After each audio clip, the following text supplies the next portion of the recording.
Hello, hello, everyone. Welcome to 12th edition of Vista Conference here at Sofia Tech Park today. I'm glad to be here with you and see so many happy faces. Today, we are going to encourage smart people and full of energy people like you to dream, explore, and innovate. My name is Ivaylo Vrabchev, and I'm Global AWS Lead Architect at SoftwareONE, as well as I'm AWS Ambassador. Here's the reason all my examples today will be related with the public cloud provided by Amazon. The climate is changing, right? Temperatures are going high. We see a lot of anomalies out there. Day after day, year after year, in the last decades. Here's the reason. Compared to the NASA report, the last 10 warmest August on record have all occurred since 2009. It's obvious. Our planet is struggling. Here's the reason. It needs our help. It needs your help to contribute to global sustainability.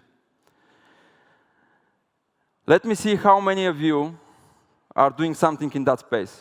Who is using paper bags instead of plastic bags? Please raise your hand. Good, good, good. I'm glad with you.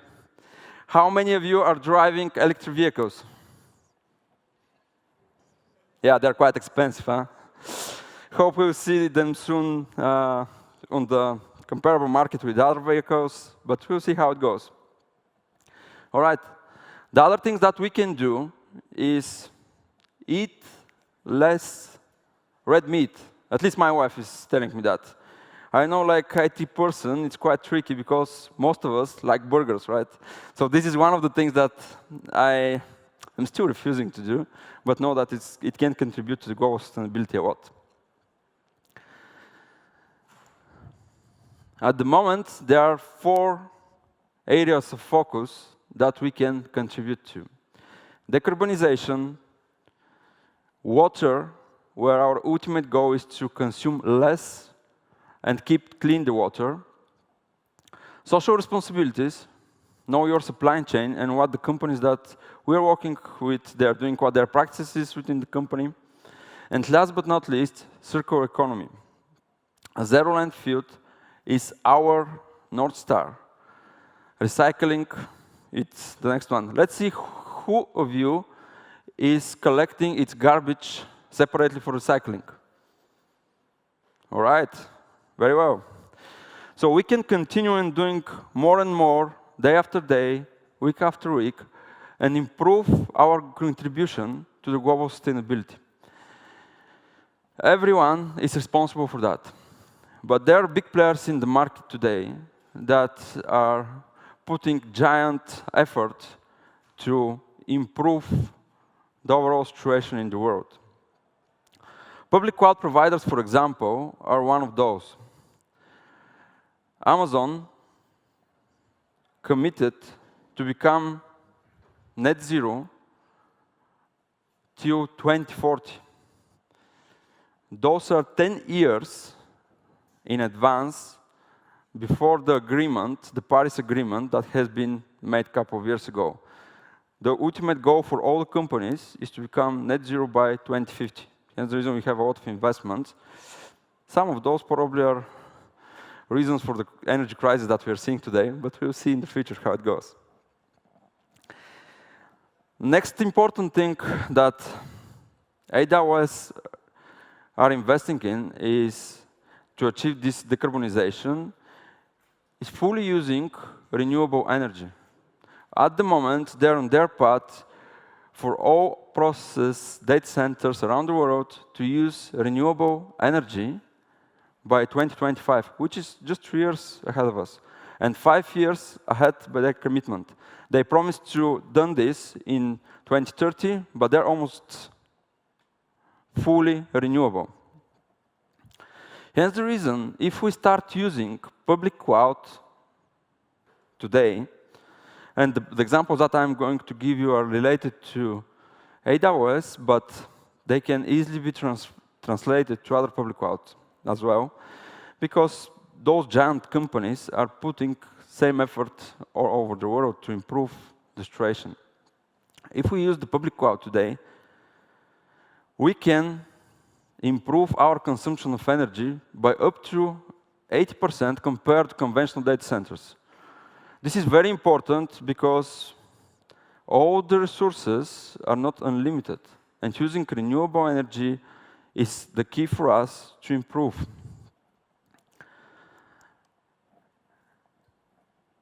Just going to the cloud, it doesn't mean that we don't have anything else to do.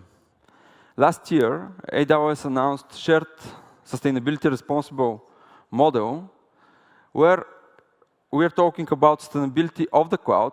This is the area AWS is responsible for. What materials they're using in their data centers. How much energy they're consuming into those data centers. How they're patching the servers, how they're doing the cooling, how they're spending the water, how they're cleaning it. We are not responsible in that. This is all done by AWS. And using the modern technologies, they're optimizing it day after day. But our responsibility is sustainability in the cloud. When we build something into the cloud, it's key for us to know that we need to properly manage the storage. We need to use code that is more efficient. We need to use platforms that are scalable. And software application design is important as well.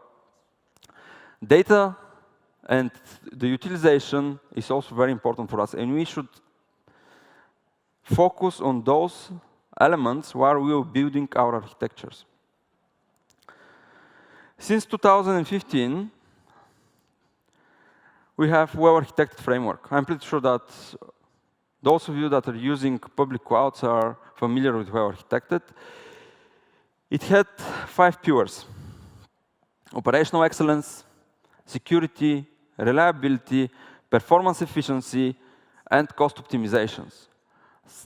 6 consecutive years, those pillars were not changed. During the reInvent last year in Vegas, very good place to announce something, AWS came up with sustainability. Oh, apologies, the slide looks like a little bit broken, but the sustainability pillar.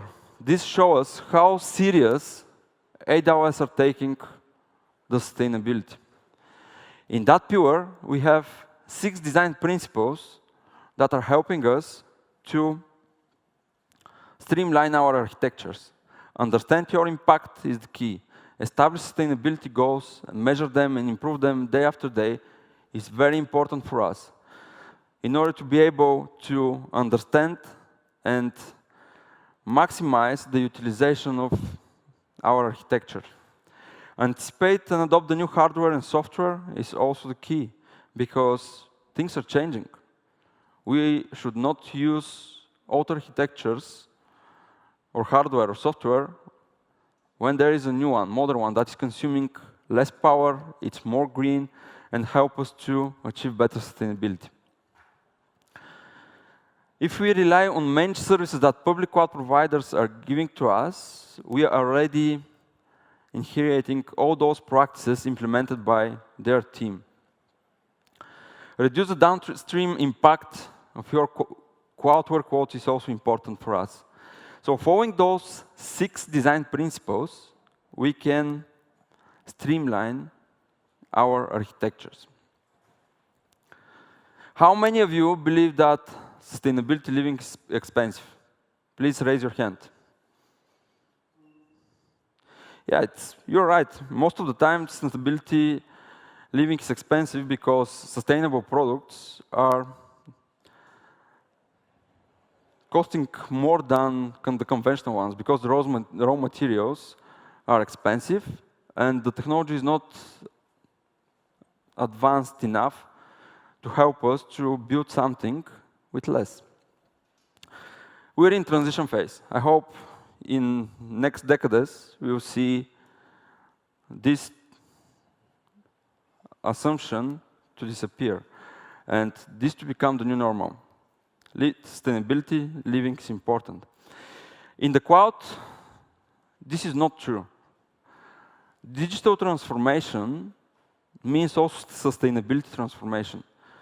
Sustainability means consuming less and getting maximum of it.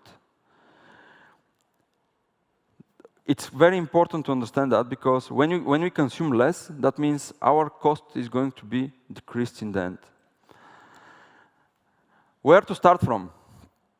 At the moment, AWS have a lot of renewable farms all over the world. In Europe, we are safe. Almost all regions are fully renewable. States are following the challenge in Asia. We all know why. But where we should start from? We should start by picking up the right region. Of course, for our business, we need to store our environment close to the business, but also we need to pick the right region with sustainability in mind. We need to place our workload close to the renewable farms, because that will guarantee us we are using the right green power for our computer servers, containers, everything that we use to build our modern application. We can improve and architect our environments on 4 different layers, doing small things and grab the low-hanging fruits. Then on the network layer, we can do read local, write global, and also compress the data that we're transmitting over the network. If we implement that,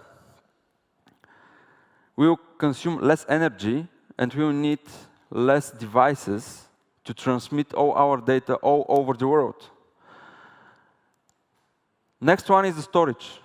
We must stop assigning giant hard disks into our servers.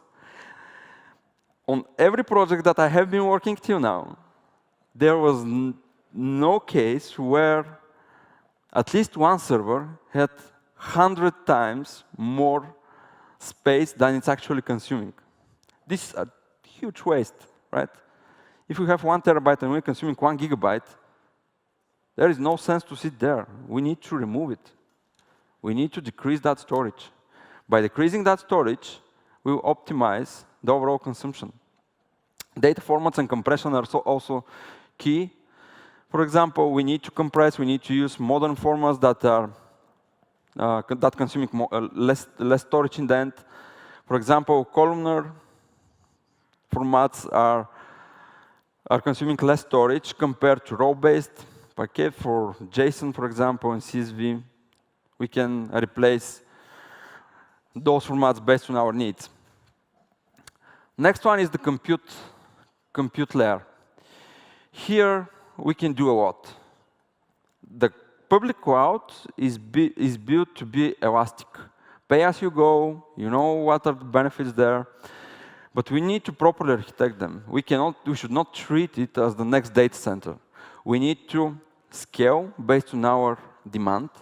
We should not keep plenty of servers up and running, just sitting and wait for connections. We need to optimize them, build out-scaling groups, and also right size for those that need to stay there. We can leverage a lot of benefits if we use modern CPU architectures. For example, Amazon have their silicons, because they're investing in that space as well. Graviton 2, Graviton 3 can give us up to 3-4 times better performance per watt, which is a significant improvement. They have deep learning chips for computer vision, which can give you more efficiency because they're built for specific reason. Hence the reason, if we know all those things, we need to build our architecture properly, and in the end of the day, we will consume less energy and be more effective. There is no sense to have one server that is most of the time 10 to 20% utilized, and in the end is serving few connections. We need to right-size this. We need to properly estimate what we need and utilize it based on our needs. And of course, the top layer on the application layer, I'm glad that Andrei go before me and explain you all about the microservices and how to change the monolithic to microservices. This is important because if we have just one monolith, we cannot do much with it. It needs to stay there, needs to be up and running all the time. But if we break it down to microservices, we can start leveraging the serverless architecture approach together with the event-driven, which means we will consume specific elements of the infrastructure only when we need them. They should not stay up and running for us. We can request when this is needed. And last but not least, we should pick up our languages very properly. Because I love Python, don't get me wrong, but Python is 75 times more energy consume more energy compared to C, for example. So if you have a heavy lifting process that requires a lot of compute operations, we need properly to plan and reorganize our software with efficient languages and serverless approach. Let me give you an example of on a project that I have been working last year. We had to migrate a workload from on-premise to AWS. Typical workload, 20 virtual machines. We did lift and shift. We put it there. After the first month, the bill was 50K. Because it has giant virtual machines, it has heavy operation inside. And we decided, OK, let's modernize this. We start doing exactly those things. We break down everything to microservices. We consume them only when we need it. We change the storage. We put tiering.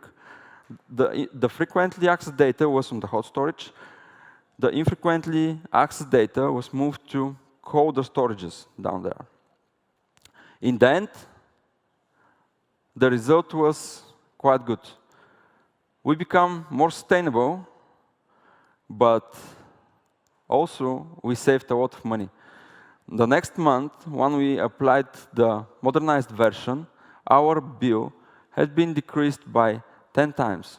The total cost that we paid, it was 5K, not 50, which is significant impact. And we can achieve that if we follow all those practices that public cloud providers are giving to us. Before I wrap up, I would like to introduce you the AWS Custom Carbon Footprint tool. This is something that we cannot see every day. There is no single tool in the world that can help you to measure our emissions, right?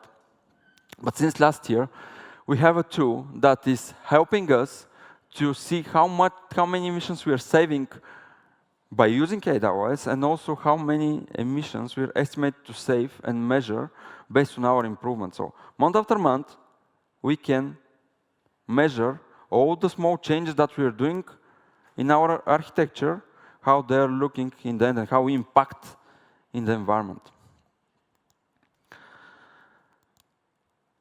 Let's build, optimize, modernize with sustainability in mind, because that will help us to save the environment for our future generations. Thanks. In order to catch up with the schedule, I will take all the questions into the Meet the Speakers room. Thank you, everyone, for being here, and let's go and be more sustainable tomorrow.